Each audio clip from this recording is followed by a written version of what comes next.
morning. My name is Dave Cohen. I'm a professor of political science at the University of Akron, as well as the director of the Applied Politics program here.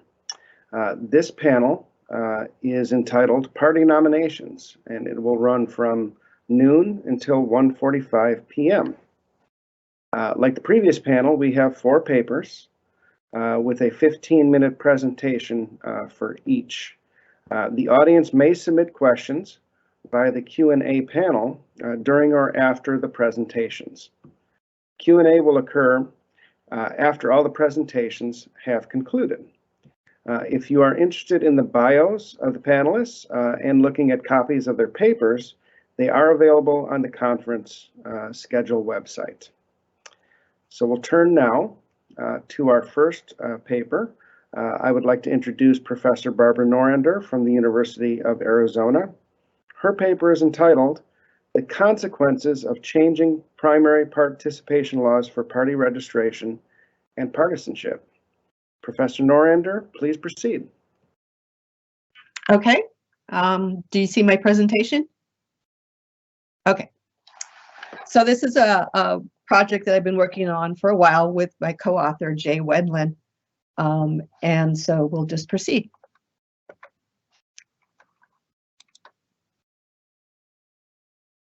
So the first thing we need to do is sort of clarify the primary participation laws. I know most of you are familiar with the classification, but I thought it would be helpful just to start out there. So about 30 states have what we call party registration or party enrollment, where on the voter registration form, they are asked whether or not they want to be a Democrat, Republican, some other party, or unenrolled is what many of the states call it. And so for those states that have party registration, the more restrictive form is the closed primary. The less restrictive form is the semi-closed primary, which allows independents to vote in one of the party's primary. The other 20 states do not have party registration. There's no place on the voter registration form to identify their preferences. So that produces two types of open primaries. The semi-open primaries, the voter asks a party official for a ballot from one party or the other. These are mainly southern states, and they have a lot of sort of remnants of the past, so that in some of these states, voters can be challenged on whether or not they support that party. Some of the others, there's a record kept and shared with the parties of which primary person voted in. In other states, voting in one party's primary prohibits the person from voting in the other party's runoff election. So there's a number of mechanisms that tie the person closer to the party in the semi-open primary states. In open primary states, there's no connection to the party. What happens in some of the open primary states is they receive a consolidated ballot, and then the Democrats are in one column and the Republicans are another, and so they just vote one half of the ballot. So these types of primary laws have been shown in the past to affect party identification and party registration. So it is the fact, or that is past research has shown the more restrictive primary participations, whether it's closed primaries or semi-open primaries, results in more people seeing themselves as partisans. And the less restrictive participation, the semi-closed and the open primaries, actually encourages people to view themselves as independents. So there's actually 60 years worth of research on the influence of primary participation laws on party identification. It begins with the American voter, where they created a scale of a variety of laws in situations that they say would promote partisanship, and the primary rules were part of this. So as you can see from the quote, they did find in this very early study that these types of laws will influence people's party identification. I did a piece back in the 80s where I looked at the state level percentage of independents and also confirmed that there's a pattern between the primary laws and how many people in a state view themselves as independents. There's a series of articles that look at the party registration and how that plays a role on party identification. And finally, there was an experiment done where people registered as independents were reminded of the need to be a partisan to vote in the upcoming, I think it was a local primary. And they found that that did influence people's party identification. So why would we expect that these primary participation laws would affect partisanship? Again, the American Voter calls it promoting partisanship. Burden and Green in their piece talk about self-perception theory, where the act of registering with a party influences the person's identity. And simply it may be that people confuse party registration with party identification, think they're the same, and therefore answer the questions in the same manner. So we're looking at the changes because the previous research was mostly cross-sectional and couldn't demonstrate causality. So we're trying to establish causality by looking at the states that changed laws in comparison to the states that did not change their laws. So a couple of Supreme Court cases played a role in the changing of primary laws during this period. One is the Partisan case, where the courts ruled that if a party in a closed primary state wants to have independents vote in their state, that that's perfectly legal. I should say that what has guided the Supreme Court in its decisions, not only in these cases, but in other cases involving political parties in recent years, is that they say that political parties have the First Amendment right to association, and therefore they have the right to choose their candidates in a manner that they see fit. The other large Supreme Court case that has affected party primary laws was the blanket primary case where the Supreme Court struck that particular format down.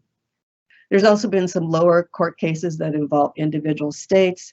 So the Republican Party in Idaho wanted to have more closed primaries, and the court case said, yes, they could do that.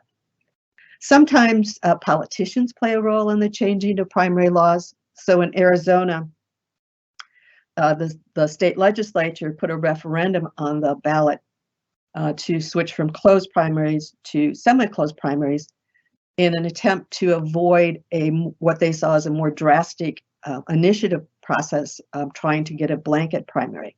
It turned out that the initiative didn't get enough signatures, so it didn't go on the ballot, but the referendum was on the ballot and that was passed. And so Arizona switched from closed to semi-closed primaries.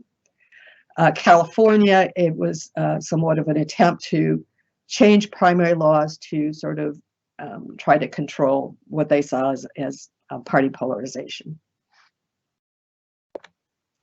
So the motto that we're using is at the state level, and we classify the states based on whether they had those consistent categories or whether they changed. The dependent variable is either the percent registered independents, which we got mostly from the state websites, or whether they identify as an independent, which we got from the media exit polls. The media exit polls are not available every year for every state, so there's more variation in how many data points there are for states for the independent identification. Our main independent variable is a year count. In this rather short model, the constant will give us the percent independence in the first year, 1996. The regression coefficient B will give us the yearly change, which is what we're basically looking at. And then the R-square, how well the model fits. So we have the information for the states. I'm just going to talk briefly about the patterns. So if the state has closed primary laws where only registered partisans can vote, we find very few registered independents. And again, that mirrors what was found in previous studies. And there's also very few people who identify as independents. And there's been very little change over time. There's a couple of states where you might see an exception, but overall, there's very little change in either party registration or party identification in the closed primary states that did not change their laws. In the semi-closed primary states, as we expected based on prior research, that there should be more independents, and that's what you see. So instead of about 12% independents that we saw in the closed primary states, in the semi-closed primary states, it's a third of the population views themselves as independents, either in terms of registration or in terms of independent identification.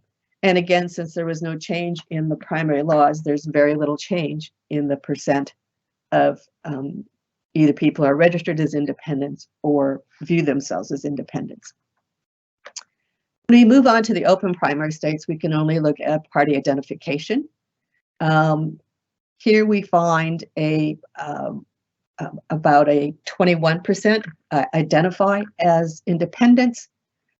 This is between the closed and the semi-closed. We do see more change over time. I think this has to do somewhat with the fact that these are many of the southern states, and that the Southern realignment was still playing itself out, particularly when you look at some of the lower state level races, such as the state legislature. But generally, as we saw in prior research, a semi-open primary can look closer to a closed primary than it might be to another type of open primary. So again, with the open primaries, there's a fairly high percentage of independent identification, which is closest to the semi-closed format. And we see very little change over time, a little bit more than in the semi-closed or closed, but not a lot. So that brings us to the states that changed their primary laws. Some of these probably don't really belong so much in this category. Oregon, Oregon's one of the states that codified the Tahitian decision, and so they allowed the parties to choose whether or not to include independents, and they only did that for a couple of years early on in our time span. So it's basically been a closed primary state. Some of the processes, decisions have been relatively late in our time span. Idaho and Utah, they're moved towards more closed primaries, but relatively late. Washington, it changed from the blanket to eventually a top two. And again, that's not a big difference in terms of, you might think, how people identify. So this chart kind of makes the comparison that we're looking at. So again, if the state always had the same primary laws, we would expect very little change in either party registration or in independent identification. And we can see that that's true. If you look at the change in party registration, the closed and semi-closed had very little change. But those states that did change from one to the other or a different format, there was a big increase in the number of people registered as independents. Somewhat the same pattern over for the independent identification, again, with the exception of the semi-open states, which are mostly the southern states. And then very briefly, we looked at the wider categories of the party identification scale. We used the CCES data for 2 years. And as expected, we find the most strong partisans in the closed and the semi-open states. Mostly a pattern of more weak partisans in the closed primary states. So the closed primary states have both strong and weak partisans, which explains why there's fewer independents in those states. The pure independents don't seem to vary as much across the categories, in part because they're probably unlikely to participate in primaries. And then in the leaners, we find those in the semi-closed and the open. So this is just a very preliminary look at the broader 4 categories of partisan intensity. What's next? Obviously, we haven't done the multivariate analysis yet, and we intend to include some factors for the state level model. Again, I think the Southern realignment still is playing out during this time period and could be affecting patterns. There's some newspaper reports about changes in demographic traits in the states and how this has affected party registration, and also how important are the primaries. So Utah and Connecticut, they don't have very many primary elections because a lot of them are still decided through the convention. So things that would measure sort of the importance of primaries is something else we're thinking of. Then we would also like to do a broader multivariate analysis of the party's intensity, again, looking at the primary participation laws, but also some other institutional factors that might come into play and a variety of individual traits. So that's where we are, and thank you for listening to my presentation. Thank you very much, Professor Norender. I would like to introduce our second panelist for today, and that will be Professor Gregory Schufelt from the University of Indianapolis. His paper is entitled The Effect of COVID-19 Pandemic and Changing Electoral Rules in the 2020 Presidential Nominations. Professor Schufelt, please proceed. All right. Can everyone see my presentation? Yes. Okay. All right. Well, first of all, thank you so much for the opportunity to present here. Thanks to Kim, John, and David, and everyone else at Akron for helping to put this conference on. Putting a conference on in the best of times is a Herculean effort. Doing it online, I'm sure, was much more work. And so Caitlin and I are grateful for the opportunity and look forward to hopefully being able to do this in person again in 4 years. We actually first met at this conference 4 years ago. All right. So in our paper, what we're hoping to do is kind of broadly talk about the relationship between the calendar, the election rules that were in place, and the context of the race, and how those are going to drive turnout, in theory, we would think, in an increased direction. And then focusing on how the pandemic throws a curveball right in the middle of the race, and for all of the various reasons that we would identify that the pandemic would decrease turnout.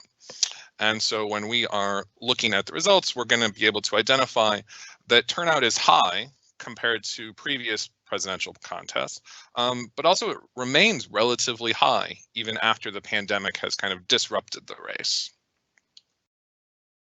And so relatively briefly, as I'm sure we're largely familiar with what happened in the race, this was an exceptionally deep pool of candidates, represented many senators, governors, members of Congress, also had many candidates representing key demographic groups within the Democratic Party, many women, many people of color.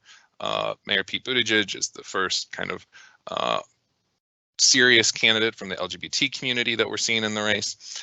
And throughout the whole contest, we don't really see the invisible primary winnowing the field. Eventual President Biden is leading polls for the most part throughout the entire invisible primary.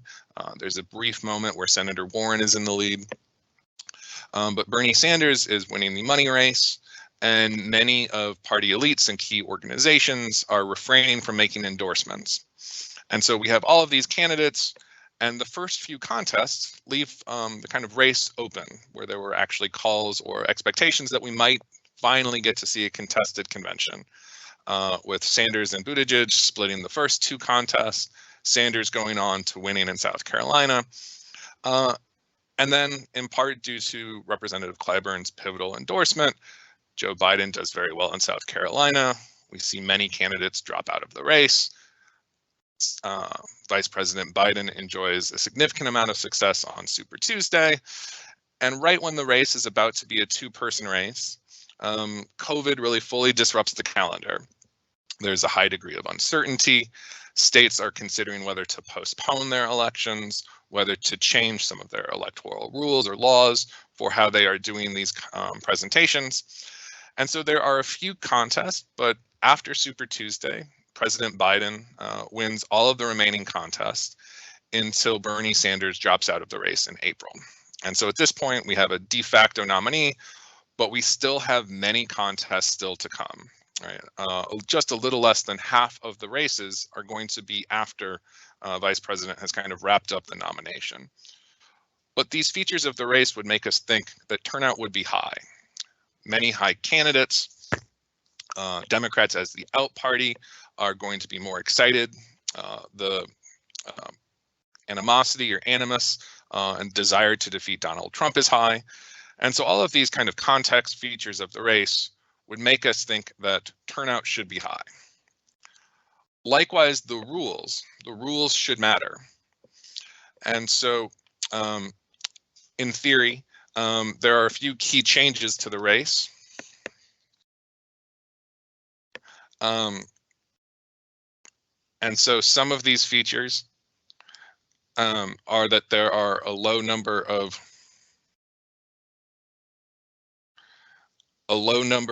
caucuses. Sorry, it seems that there was some confusion on the screen sharing. My apologies. But so there was a low number of caucuses. So the lowest number since the party had switched. So many states were using primaries.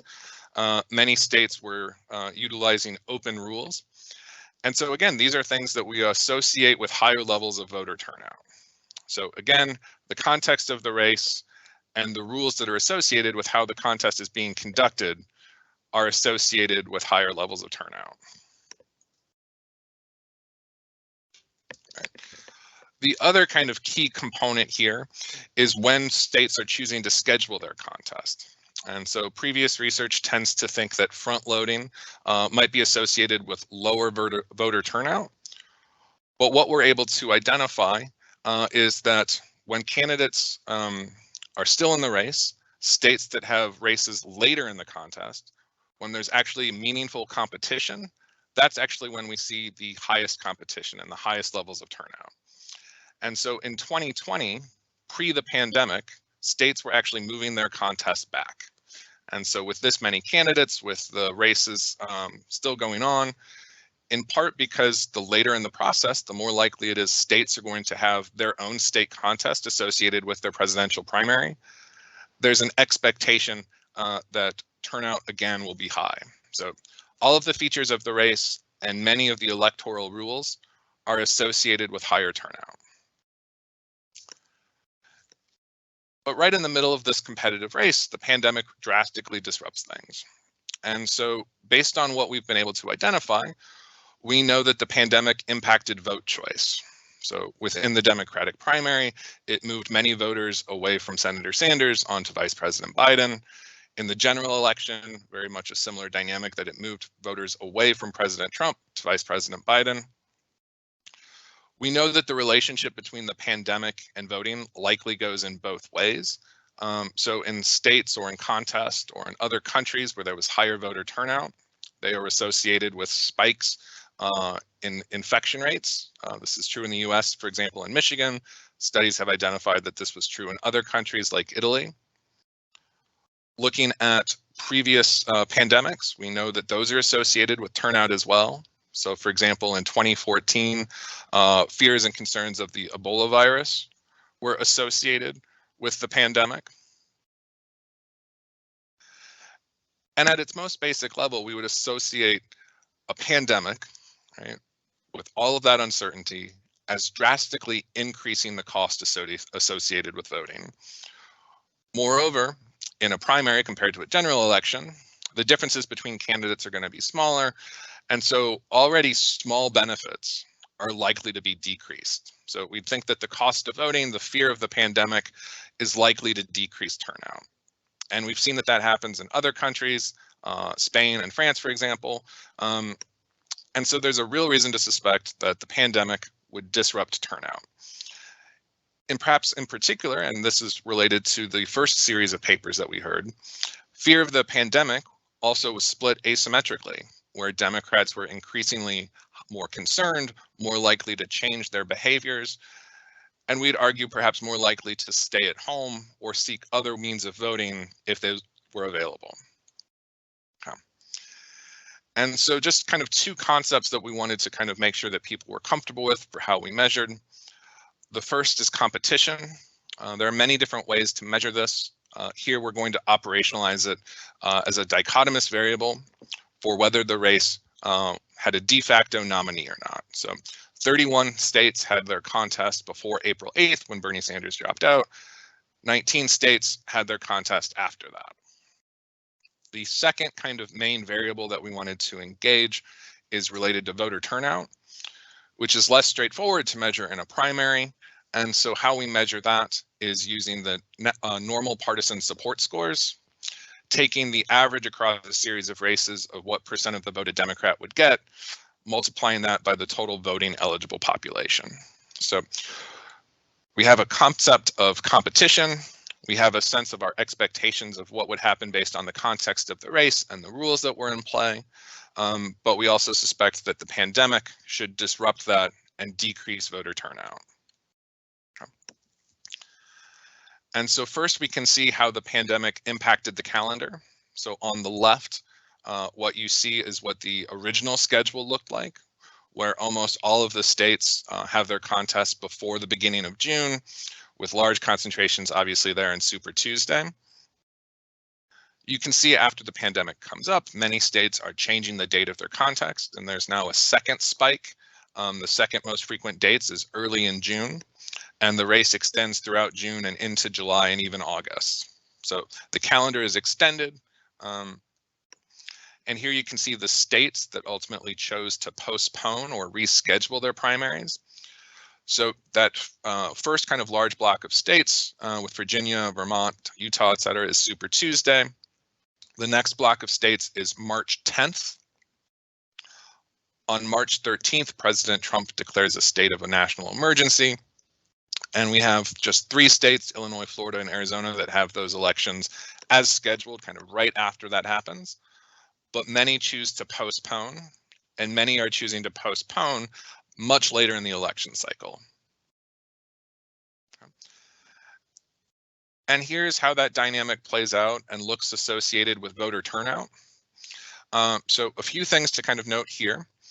So first, you kind of see clear differences between primaries and caucuses. So Iowa and Nevada have lower levels of turnout compared to states that early in the process that have primaries like New Hampshire.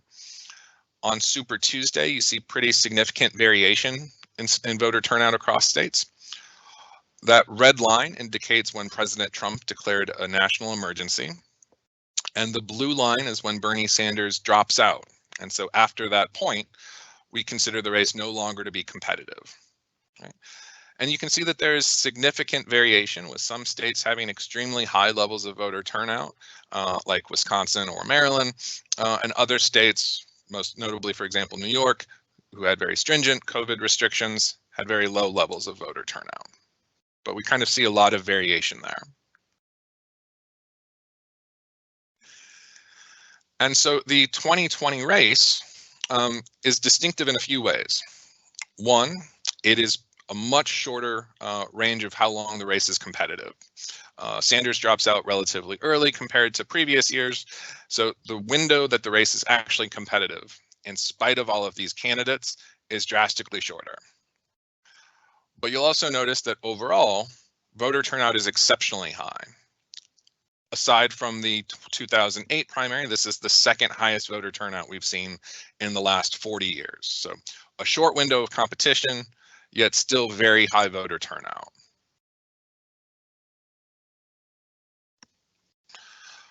Comparing voter turnout between states, the 31 states that were part of the competitive era, so before April 8th, versus voter turnout after Senator Sanders dropped out, you see that there is not much difference, right? Just a very small difference between voter turnout if you had your contest during the competitive portion of the primary, or if you had your contest when it was no longer competitive.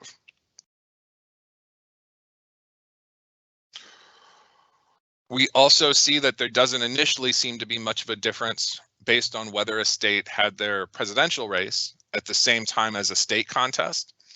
So there's no statistically significant difference if you had your contest, your primary or caucus at the same time as your state elections.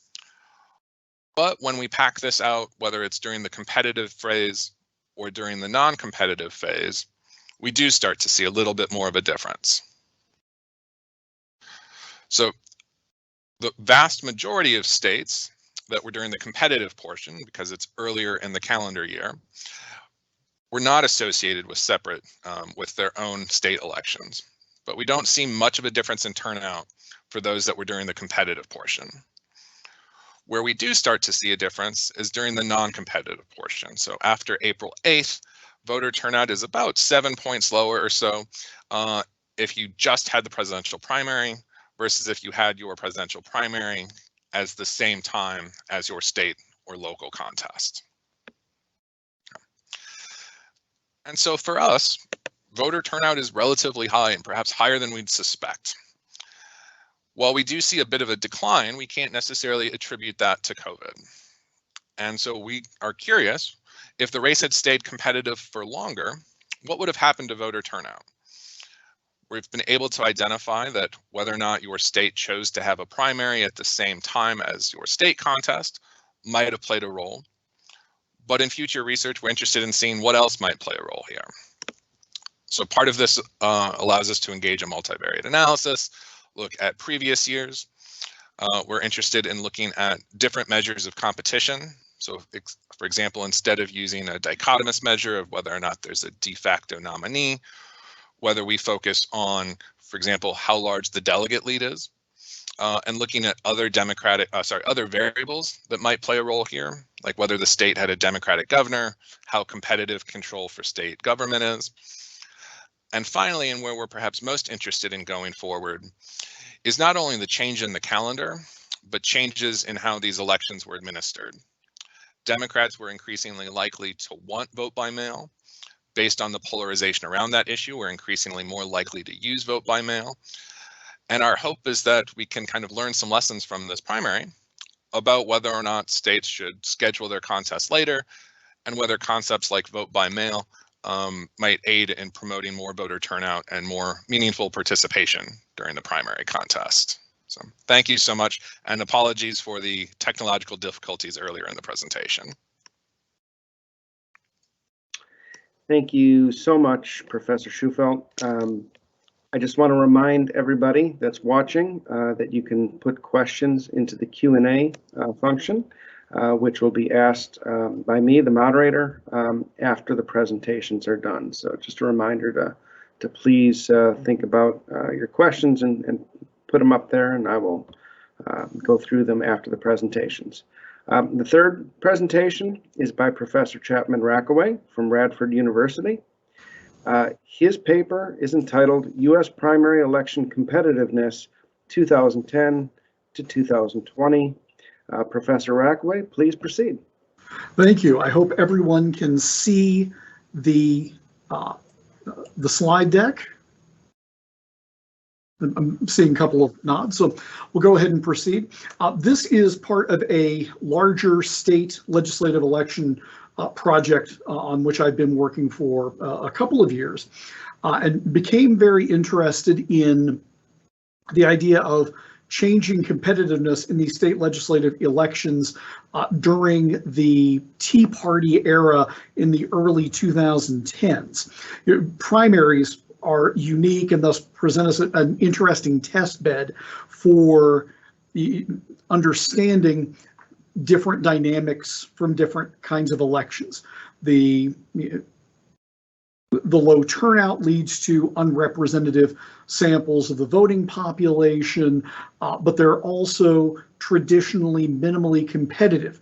So if there are changes to the nature of competition in those state legislative primaries, that's fairly noteworthy. And there were a few reasons to think that we may see some changes in primary competitiveness during the last decade.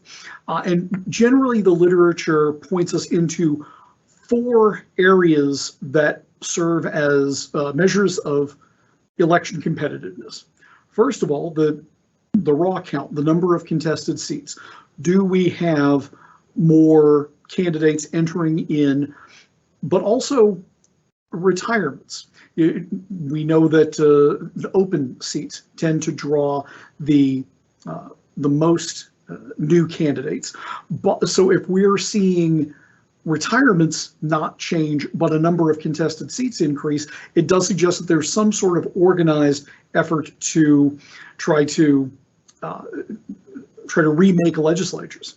High-profile candidates, if you have candidates with some measure of celebrity, individual or independent abilities to fundraise, or independent wealth, they bring a different dynamic to a primary election, and that can influence the victory margin. It's not just whether we have more candidates running, but do those candidates who run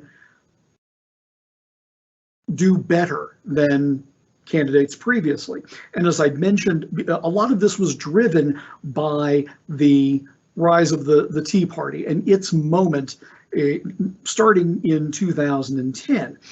But in Steep, the kind of the one of the accountings of the Tea Party, a Tea Party leader is quoted as saying that they wanted to follow what was called the GOPAC model, where they started at state legislatures and tried to build up a farm team, basically, of candidates for congressional races as well. That alone tells us that if the Tea Party was successful in their efforts, that we should see more contested seats, lower victory margins, particularly in states where the Republican Party has a stronger foothold.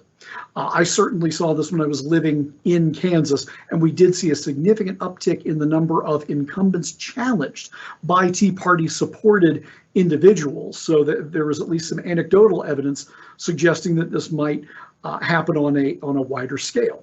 And while the other factor was really important at the federal level, we also know that when changes to the federal campaign finance regime occur, sometimes those have an impact on the state level. We know that Citizens United in Speech Now had a very significant impact on fundraising patterns at the federal level, and when you introduce new actors there, that can provide opportunities for existing actors to move into the state level, or for those actors to engage in the state level as well.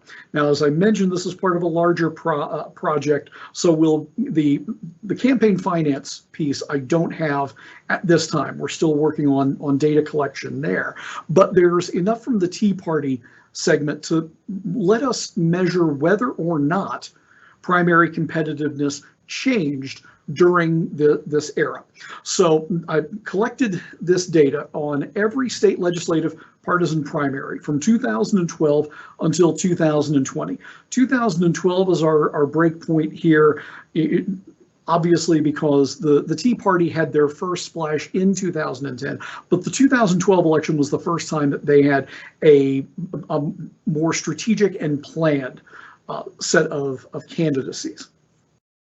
There are the typical exclusions. We used only even year elections. So we excluded, and also we excluded top two primaries, odd year elections, and nominations by convention. This left 37 states in the study, which were quite representative of the country, both geographically and in terms of the partisan breakdown of those legislatures. So this leads to 5 hypotheses that we'll be examining here. First of all, that the number of seats contested in state legislative primary elections has not increased between 2012 and 2020. If for all the grand designs of the Tea Party, they weren't able to be successful, we won't see an uptick in the number of contested seats.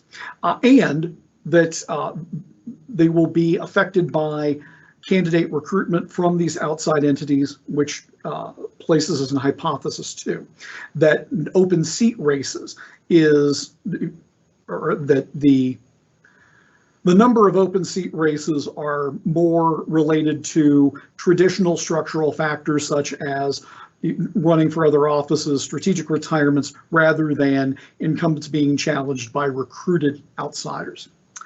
Third, the primary or the party competitiveness in the state will not necessarily relate to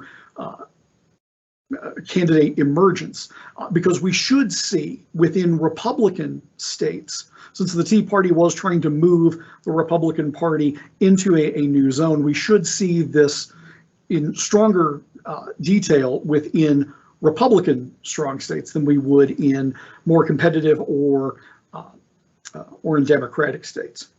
And as the party institutionalizes, there should be a progression in successful primary challenges over the span of 2012 to 2020. Finally, the margin of victory, which is measured here as the difference between the top two vote getters when you have multi-candidate primaries. And there's another exploration of the data that I'm going to take out and focus just on those multi-candidates. But most of the races were one-on-one, so we just take the margin of victory as the top vote-getting candidate over the second highest vote candidate.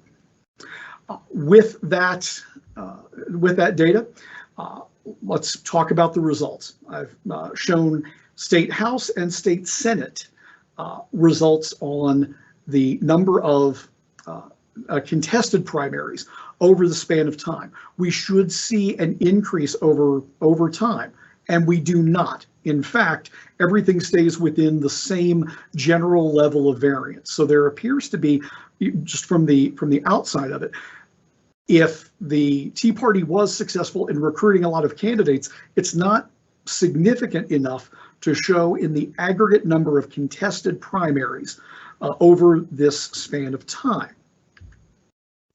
So I then decided to explore this a little bit further into what inspired those House and Senate, State House and State Senate candidates to emerge. So into whether the primary is contested or not, we have 4 variables here.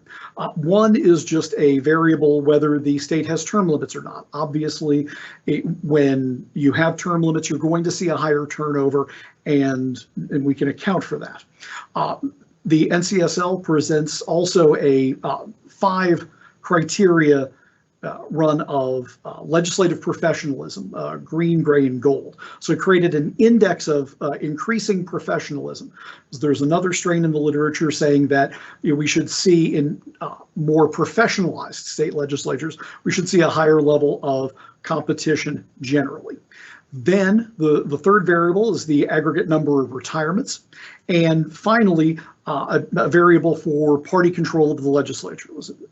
Did Republicans or Democrats have majority in that chamber? You can see the regressions here for both House and Senate. House is the top table and Senate is the bottom. There's an interesting trend or a lack of trend here because we're seeing that term limits really don't have an aggregate effect on the emergence of state House and state Senate candidates. Retirements are the variable that is most significant, and that's certainly to be expected. Is when people leave the chamber, that's going to bring in more primary candidates. But there's nothing there saying that there's been an outside influence or a group like the Tea Party that's gotten either House or Senate candidates to emerge more. For entering a primary and challenging an incumbent, we maintain the legislative professionalism variable and the party control of chamber, but we introduce a variable for the statewide party competitiveness, and we use the previous presidential Republican candidates' margin of victory or defeat, and then finally a size of the party's caucus. Because another one of those elements we saw from the Tea Party is that they really focused on states that had strong Republican bases. As I mentioned, Kansas was one of the epicenters of the Tea Party's efforts. So we shouldn't expect to see very much of that on the Democratic side in the two chambers. But what we do see is that most consistently, when there is a larger party caucus on the Democratic side, that tends to bring in more candidates. Certainly, that's to be expected. But none of the other variables consistently reach statistical significance. On the Republican side, it's even more varied. For the House, you'll see early on, and this is probably an artifact of the Tea Party, the 2012 had strong significance on the House Republican caucus side. But then it doesn't return until 2020, which is the next time we see an uptick in the aggregate number of challenges. Obviously, there's a state Republican Party strength factor because Republican presidential victory margin lagged from the last election, comes through on the House side, but we see on the Senate side fairly similar. So we're not seeing a difference between House and Senate candidate emergence for this phase. Turning to incumbent loss. I know I'm trying to keep it on quick time here. Regressions, ran regressions here on the Democratic House and Senate side over these 5 cycles, and you can see that we have number of aggregate seats in the legislature as a control, party caucus size, party control of the legislature, that the margin of victory, number of uncontested seats, and that index of legislative professionalism. And again, we're seeing that party control is, at least in Democratic House seats, the only element that really drives incumbent loss. So the new candidates entering in are having no more success in defeating incumbents than we had seen prior to this, especially work like Ansola Beher and colleagues' 2006 piece on primary competitiveness in the 20th century. But on the Republican side, we expect to see a bit more, and we do see a bit there. In 2012, the having a Republican-controlled House matters. Having a larger chamber where you would expect more candidates comes out as significant in 2012 and 2016. But the artifacts that we're looking for some sort of concerted effort to recruit candidates and have them enter into these races is just not happening. The last hypothesis that we have is that these candidates may be entering not in greater numbers, and they might not be winning, but they may be narrowing the margin of victory. There may be a more gradual opportunity.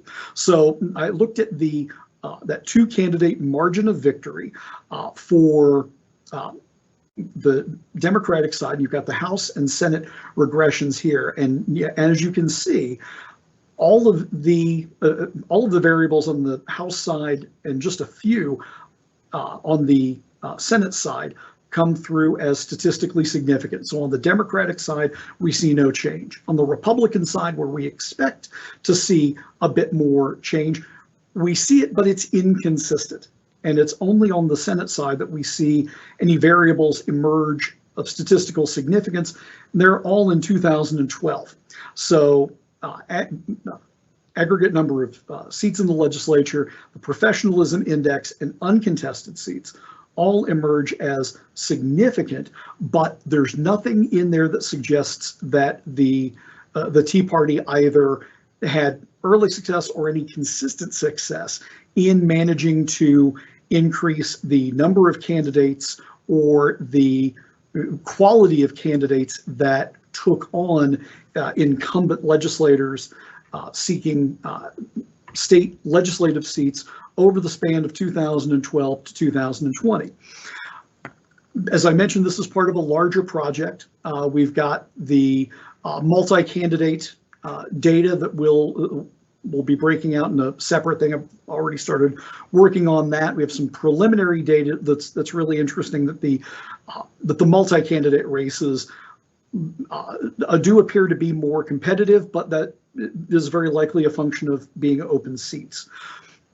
Further, I'd like to be able to test the campaign finance element angle of that and see whether or not the changes to the campaign finance regime resulted in more money flowing into these candidates or not. These results suggest that we should not see that, but we'll have to have the data and analyze it to be able to turn that out. So the primary upshot from this is that the story of state legislative primary elections does not look appreciably different, even under exogenous shocks, from the picture that we saw from Ensola Beher and colleagues' 2006 piece on 20th century federal primary elections. That's all that I have. I'll turn the mic back over.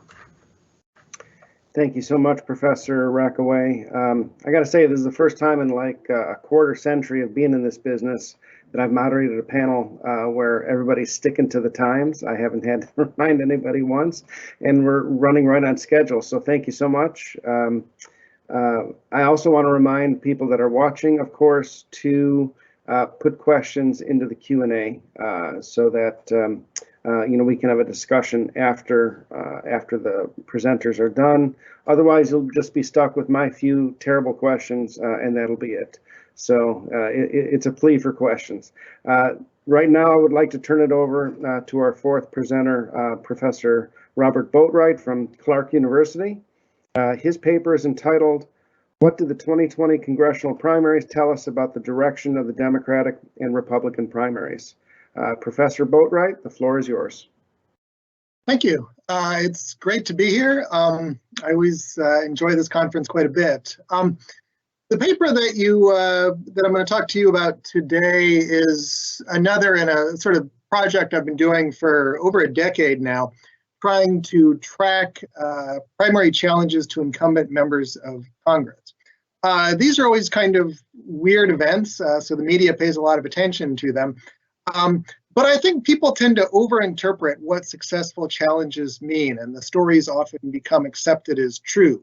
That is, in the case of somebody like Eric Cantor back in 2014, it's not at all clear that Cantor lost because of the Republican Party not being conservative enough or anything like that, but that became the narrative.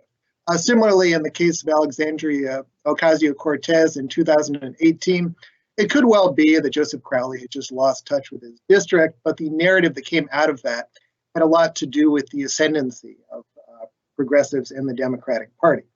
So it's important to have a time series of primary challenges to incumbents so that we can determine what's anomalous and what's not, to try to figure out if there's a trend.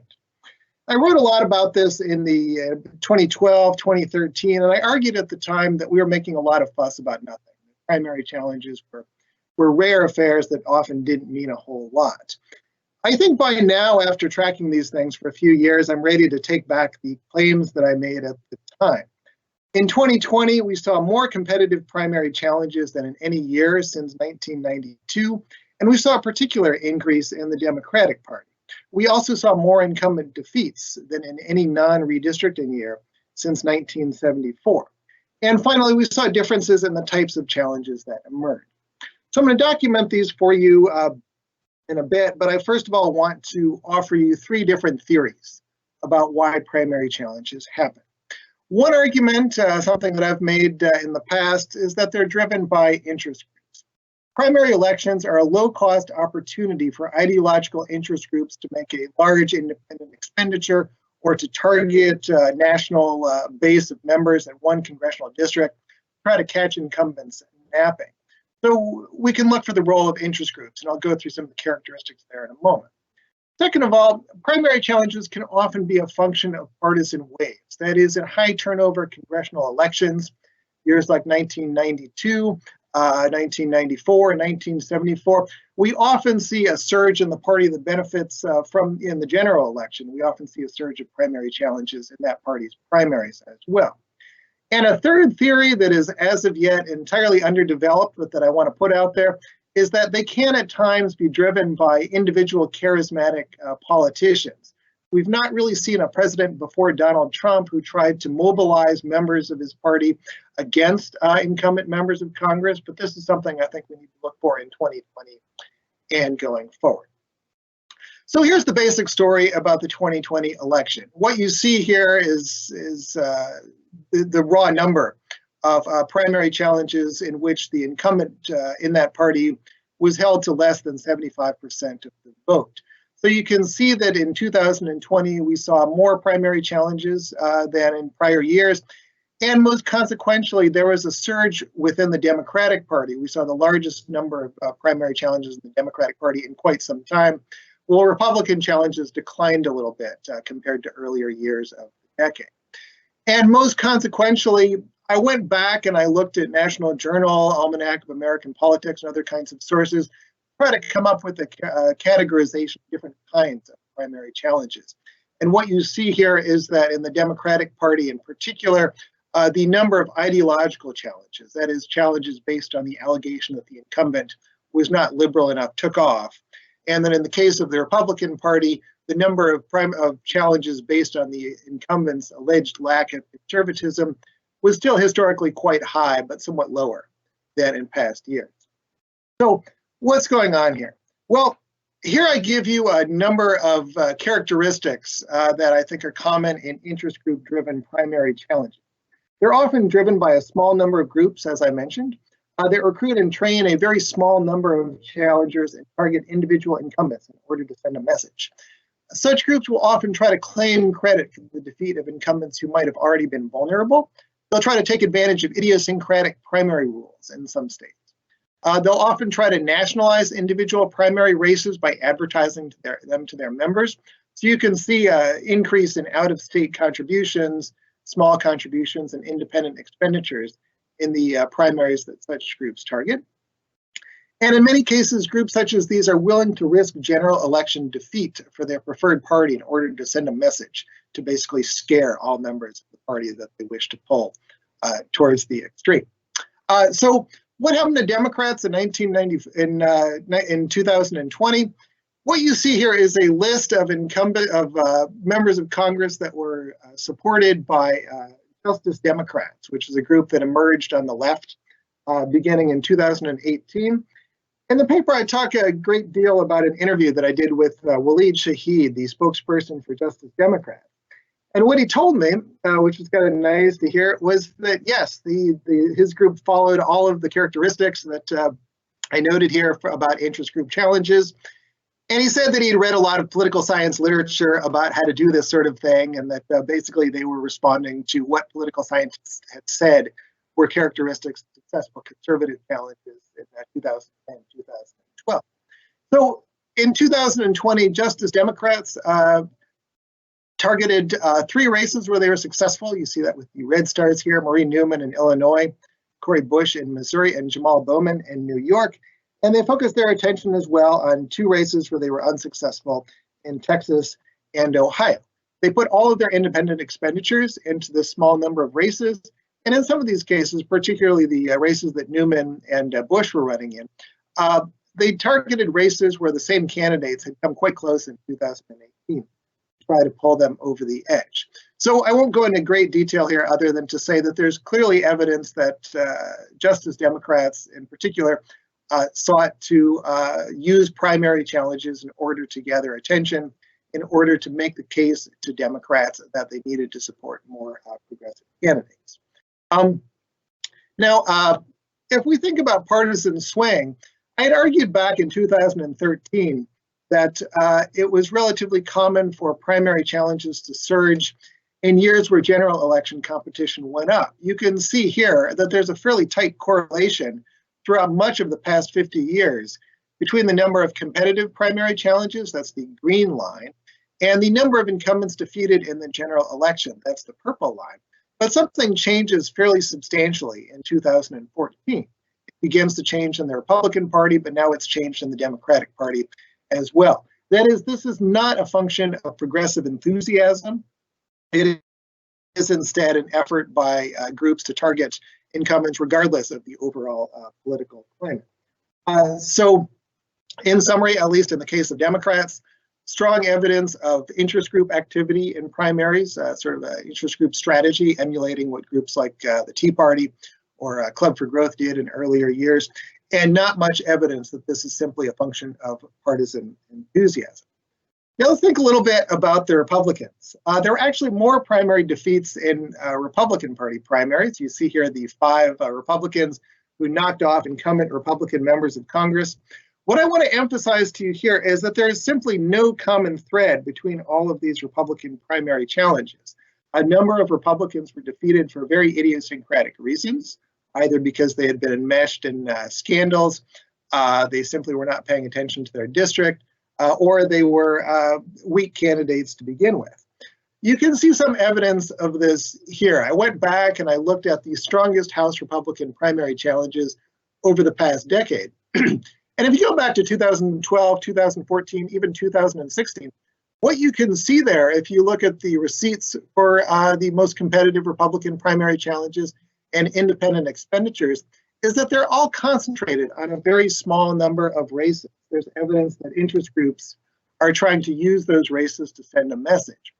By 2020, though, there's simply no pattern, right? All of the competitive Republican primary challenges had substantial activity, substantial financial contributions, but there's no evidence of concentration. Similarly, the Republican Party primaries where there was substantial interest group activity by prominent conservative groups wound up not being all that competitive. Those races are not even on the list. So Republican challenges then have become very different from Republican challenges, and the sort of conservative wave of primary challenges has declined fairly substantially. Now, let me speculate about a couple things that are not in the paper, but that I've been playing around with the past few days. It's really an open question what role Donald Trump will play in Republican primaries. There was some evidence in 2018 and in 2020 that Trump's endorsement was valuable in Republican primaries and that Trump was willing to go after his foes in Republican primaries. We saw this, for instance, in the Mark Sanford challenge back in 2018. It's entirely possible that by 2020, there simply weren't that many incumbent Republicans who kind of stood out. That is, incumbent Republicans who are radically out of step with the rest of the party, or Republicans who are very conspicuously not supporting Donald Trump. But after the 2 impeachment votes, I think we can come up with a nice list of Republicans who have things to worry about in primaries. So as I mentioned, we have no evidence historically that incumbent presidents can influence primary outcomes. I went back through the past century, actually, of looking at presidents' activities in primaries. There's some evidence that Woodrow Wilson and Franklin Delano Roosevelt tried to mobilize voters against members of Congress that they disliked, but they were not at all successful. So for Trump to be talking about a large number of members of Congress that he wishes to encourage challenges to is something that's entirely unprecedented. And it is, of course, particularly unprecedented for a former president to be doing this sort of thing. So this, I think, will tell us a lot about the fate of the Republican Party in primaries going forward. But the calendar is working against Donald Trump, as are the types of districts where he might wish to challenge sitting Republicans. So a couple things that I want to call attention to in the table here. First of all, the Republican Party has, I think, a good chance of gaining control of Congress in 2022. So I think Republican leaders are not going to be too excited if President Trump should seek to challenge Republicans who are likely to be vulnerable in the general election. So you see in the table here that over half of the Republicans who voted in favor of Trump's second impeachment are people in whose district Trump narrowly won or lost in 2020. So I think we can expect substantial pushback if Trump tries to go after these folks. Moving up the list, 2 of the candidates who might be most vulnerable to primary challenges have already retired. And then at the top of the list, the person who's clearly Trump's #1 target, Elizabeth Cheney of Wyoming. What you see there is that Cheney has the latest primary of any of these 10. Primaries tend to run until the Tuesday after Labor Day, so it's one of the latest primaries on the entire calendar. What this means is that we should not expect in 2022 that there will be the sort of narrative of jeopardy created in 2022 that we've seen in prior years. That is, I think the strategy that's been most successful for interest groups in primaries has been to try to knock off somebody really early, to defeat somebody in March or April, to create this narrative that moderates are in trouble. So Trump does not have a good early target to go after. Should Cheney lose, I don't know that many people are going to be paying attention because the general election will be so So, and just a brief word on the Senate. It's striking that the Senate is so different from the House. There was a total of one competitive Senate incumbent primary in 2020. That was the Massachusetts Senate primary. So the Senate primary is very quiet this year. So what does this mean? In the case of Republicans, I think all eyes will be on President Trump, but it's striking that the sort of ferment within the Republican Party, the activism of conservative groups, the Tea Party, and so on, is now almost entirely gone from the party. There's effectively no interest group activity in Republican primaries anymore. In the case of Democrats, we are seeing the sorts of challenges within the Democratic Party that we saw among Republicans in prior years. That is, ideological interest groups trying to show through their primary challenges that the party needs to move to the left. There's little precedent for these types of challenges persisting, however, across multiple cycles, and 2022 will be a particularly challenging cycle for Democrats. So it's not at all clear that this will continue. But what I think is most noteworthy is that primaries are now no longer simply a carryover from the general election. That is, we don't anymore see partisan fervor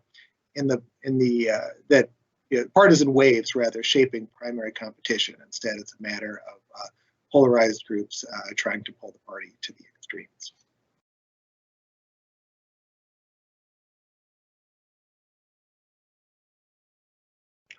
Okay, thank you so much, Professor Boatwright.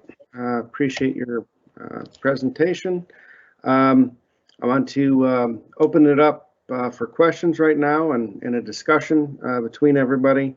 I want to encourage people who are watching to please place any questions that you might have into the Q&A section, and I will try to get to all the questions. And we have plenty of time since this panel ran pretty much on schedule. So I'll start it off with the first question, and I'll go in order here. I'll start with Professor Norender, and from a normative perspective, what is better for democracy?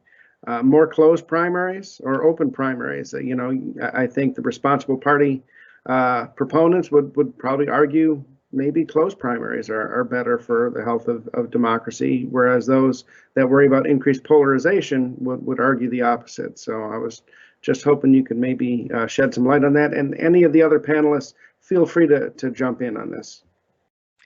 Okay, so one of the things that I've talked about over time is that you get in closed primary states more partisans.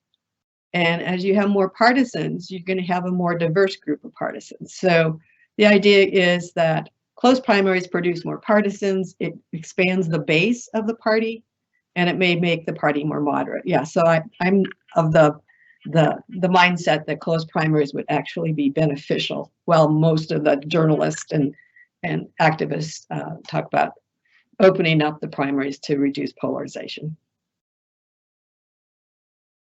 Anyone else have any comments on that? Or all right, if not, I'll ask Professor Schufelt, to what extent, in your opinion, has COVID permanently altered the turnout model, particularly partisan differences in absentee and vote by mail voting, where we're seeing some real partisan, breakdown where we might not have seen it before. Is this going to be a permanent thing that's with us? And also, of course, the President Trump's, jumping into this issue and encouraging his fellow partisans not to vote by mail.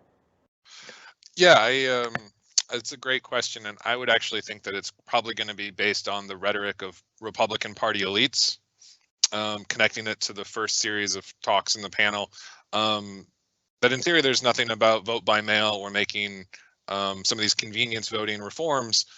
They're not necessarily partisan, and they weren't prior to 2020. There weren't partisan advantages for these sorts of things. So if the Republican Party would start to message about, hey, this is a good way for our people to get to the polls and get more people to participate, I don't think that we would necessarily see the partisan split that we saw this time. But I think at this point, since these are decisions that are going to be made by states for the foreseeable future, it's going to be Democratic states that are going to be passing these sorts of laws that would make primary participation a little bit higher. Well, in a follow-up to that, would Republican states then be necessarily at a disadvantage, by doing that, by making this a partisan issue? Not necessarily even Republican states, but the Republican Party in general. To me, it seems self-defeating by discouraging their voters to use this. Yeah, I could definitely see that in a general election. I would think in terms of a primary election, it kind of gets back to your initial question of, is it good to have responsible parties versus more participation? Having more restrictive primary processes might actually promote more responsible parties, but that might not translate in a November election. Okay, anybody else want to follow up on that? Okay. Professor Rackaway, regarding your presentation and your paper, one thing that I thought about when I was reading and listening to you was, had you thought about looking at gerrymandering and the efficiency gap as a variable in your research? Because to me that seems like potentially an important part of this discussion. Absolutely, and I think that a lot of the gerrymandering factor was probably soaked up in incumbent retirements, but we really won't be able to tell that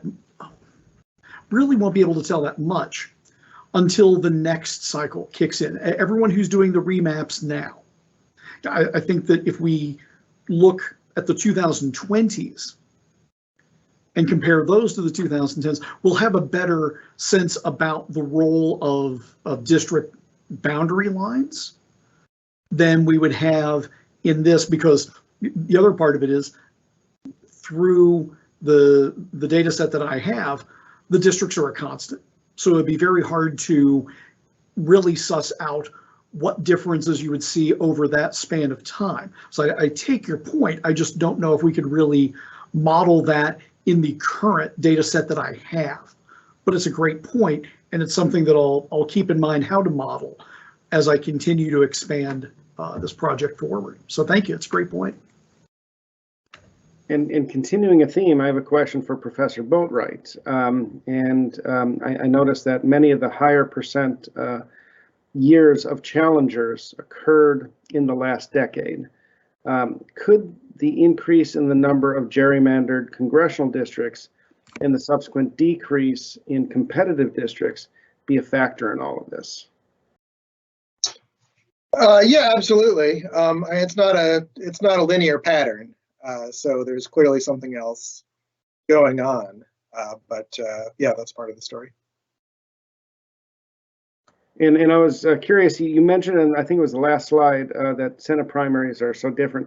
Do you have any theories as to why the Senate is so different? Well, I think the thing that I think has been most striking over the past decade is that during the years prior to Trump, there was a lot of turbulence in the Republican Party, a lot of Republican Party primary challenges in the House and in the Senate. Democrats have traditionally had much quieter Senate primaries, which I've tended to attribute to the Democratic Party leadership being more in control of the party, doing more to dissuade challenges from happening. So part of the story in 2020, I think, is that the Democratic Party really lost control to an extent that it never had before. But I think the DSCC is still very concerned about the potential that primary challenges might disrupt the party. So there wasn't much they could do to stop the Massachusetts one from going forward. However, there was zero chance that that primary would affect Democratic Party control. But I don't think that's the case for too many other Democratic primaries. Okay, thank you. One last question, and I'm going to go back to Professor Schufelt. That is, I recall during the primary, Bernie Sanders was heavily criticized for not wanting to reschedule some of those primaries. I think Wisconsin was one of them, and maybe some others. But it seems that the delay may have significantly hurt him in the primary, based on the fact that he dropped out on April 8th. So please comment on this. Yeah, I would have to think from a Sanders perspective, getting the race down to a two-person race would be fairly attractive, and that the delegate lead wasn't necessarily as far along as it was the previous time that he ran. But by the time it was a two-person race, all of the momentum for the race was gone. It was not being covered in the media. And so I think postponing things for a lot of reasons was not going to be attractive for him. Trying to consolidate liberal or progressive support was something that I think he wanted to do right away. And the longer the race was going to go on, I think it was going to pose some problems if this was not going to be at the forefront of people's minds. Well, thank you all very much. I'm looking at the Q&A. There are no questions in the Q&A. I've run out of questions. Does anybody have any other comments or questions for each other? If not, this may be a first. I mean, we'll be adjourning fairly early. It's been a pleasure being on the panel with all of you. Then I enjoyed seeing the other papers, and thanks for allowing me. And I've wanted to be part of State of the Parties for some time. And I would just like to thank everybody. I've read all your papers. Presentations were great, and I want to thank you for your contribution. And thank you, David, for guiding us along and asking some great questions. David, right. Real quick, I can actually see some questions in the Q&A. Really? I see them. They're not popping up for me. I don't have any Publish tab. Yeah, for whatever reason they're not popping up for me. So you know what? Maybe you can take over the role of moderator right now and ask some of those questions. Sure, because I've demonstrated that technology is my strong suit. So this seems like a good idea. Thank you. I appreciate it. Yeah. So the first question was something that I am thinking across these papers is the implications on the increased entry of non-traditional candidates in recent years up and down the ballot against incumbents across primary types or otherwise. How do the panelists see this in relation to their findings, and do they see it as a normative good for who represents us and how voters perceive how they are represented? That is an interesting question. I think I have some relation in my paper there, because these non-traditional tend to be inexperienced in politics, but they come in from media, they come in from business, and so on. And I think the lack of competitiveness of these challengers speaks to the fact that despite a lot of rhetoric about people who want to disrupt politics as usual and want people who bring a different perspective, they then don't follow that up at the polling place, because these individuals aren't winning, at least at the state legislative level. But that may be a function of profile. I would defer to Professor Boatwright here, who has more of the federal side of it. He may see a very different vision of this at the federal level. So I think at the federal level, by definition, somebody who runs against an incumbent is an outsider, right? Parties never, ever want this to happen. So I think what we've seen over the past decade is that there's really a base vote against incumbents that's grown larger. I think there have been a number of Republican primaries, for instance, where candidates who raised no money, did no campaigning, still managed to pull 20–25% of the vote from voters who just want to vote against the incumbent. I think the other striking thing in the past decade that will be a pattern going forward is that if an individual independent expenditure PAC or super PAC wants to get involved in a primary, they can really compensate for poor fundraising abilities or a lack of political experience on the part of candidates. So some of the primary challengers we've seen in recent years are people who really had no political experience but had some rich benefactor willing to spend a lot of money on their behalf to make their race competitive. So I don't think it's a great thing for the health of the parties or for democracy necessarily, but it's really a function of our campaign finances in a lot of ways.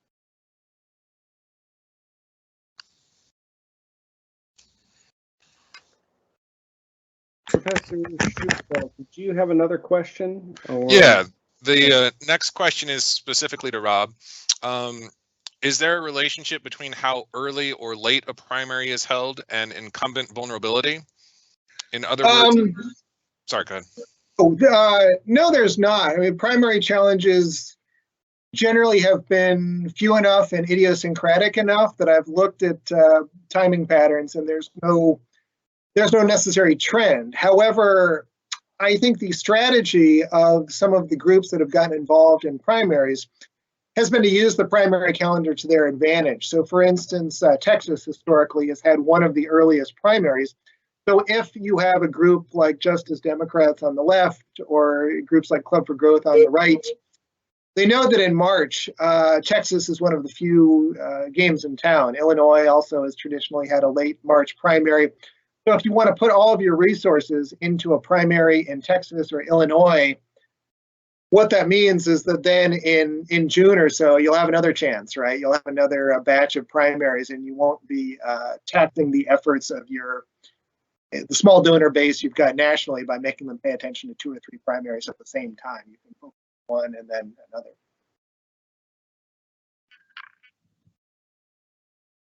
Are there other questions in the Q&A? Yeah, there's one more in the Q&A. I'm trying to connect the findings on polarization from the first set of papers to these. Do the panelists believe changes in rules of the game will be enough to affect levels of polarization? In addition to closed primaries diversifying partisans, what rule changes could make a difference? Well, I'll chime in, and I don't think manipulating the primary rules are going to reduce polarization or have any sort of great impact. I think that it's probably gone the other way, that polarization in the parties has affected the primaries, but not by the primary type. Can I actually ask Barbara a follow-up there? What are your thoughts on parties using RCV in the primaries? Is that likely to make any difference? It could. I mean, the argument is that, that would lead to more moderates in the party being nominated because they would get the second and third votes that would push them to the top. I don't think we have enough data yet to confirm or deny that particular hypothesis.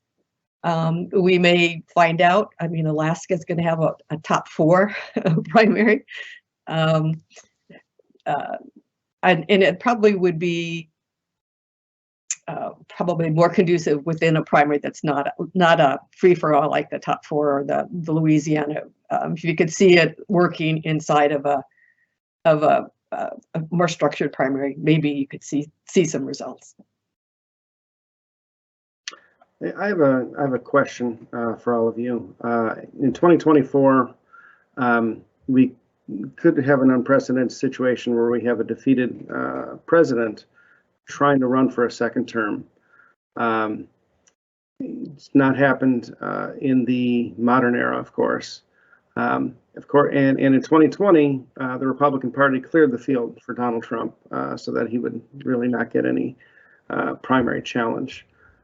If President Trump runs again in 2024, your thoughts, do you see the party clearing the field again, or there being an actual competitive primary process?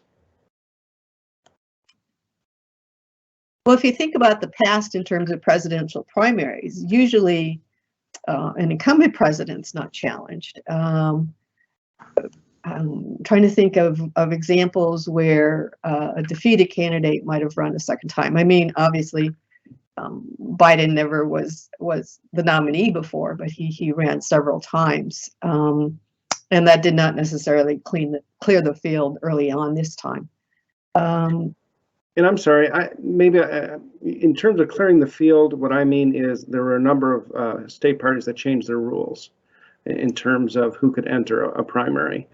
Do you see the Republican Party actively trying to change the rules to make it more difficult for anybody to challenge a President Trump or to give him an advantage? Well, basically what's happened when there's an incumbent president is there's a half dozen or so states that cancel that primary. And it's usually the state party asking the state government to do so. I mean, it occurred with Obama when he was president. There were about, again, another half dozen or so states that canceled their primaries. I'm not sure that, Trump would have enough influence over the state parties for them to ask to cancel the primary. That's my only information I have.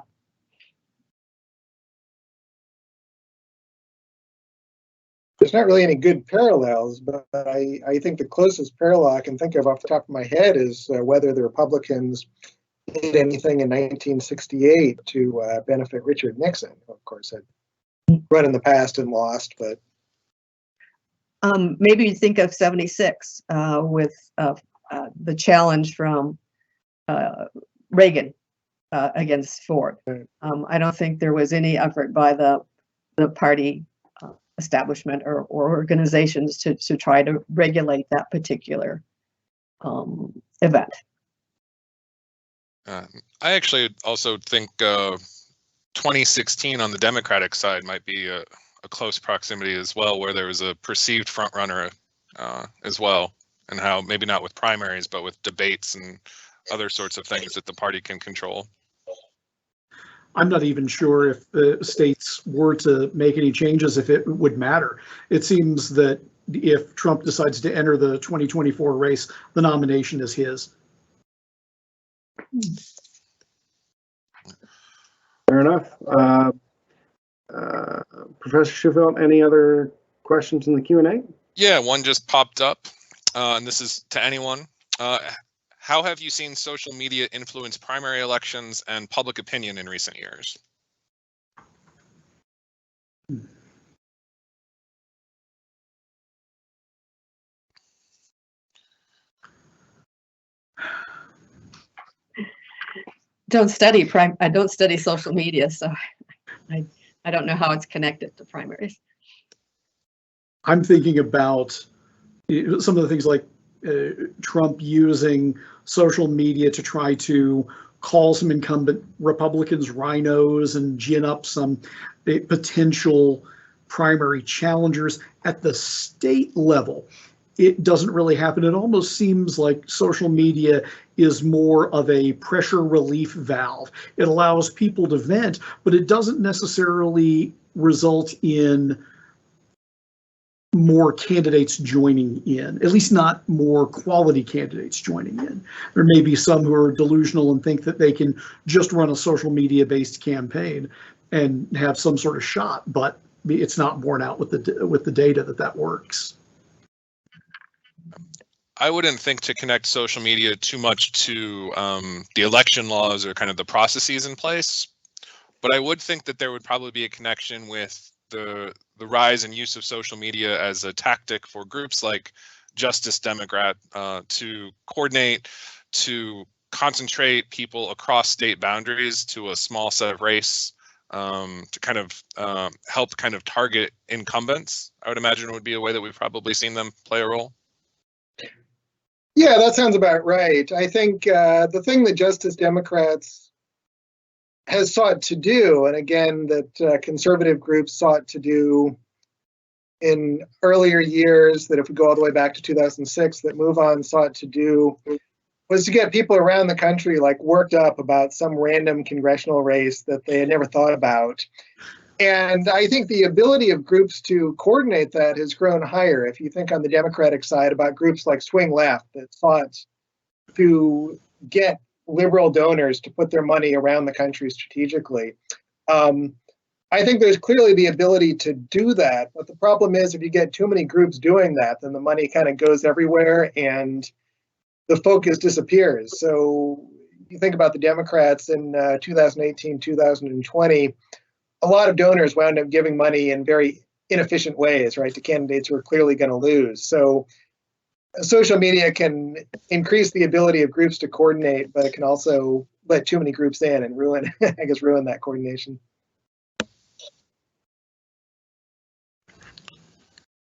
That is all of the questions currently in the Q&A. Okay. If we don't have any other questions, I will thank all of you again for your presentations and thank you for being part of the conference. And we will adjourn this panel, and the next panel will begin at 2:00 p.m. Take care, everybody. Okay. Thanks very much. Bye. Thanks. Enjoyed it.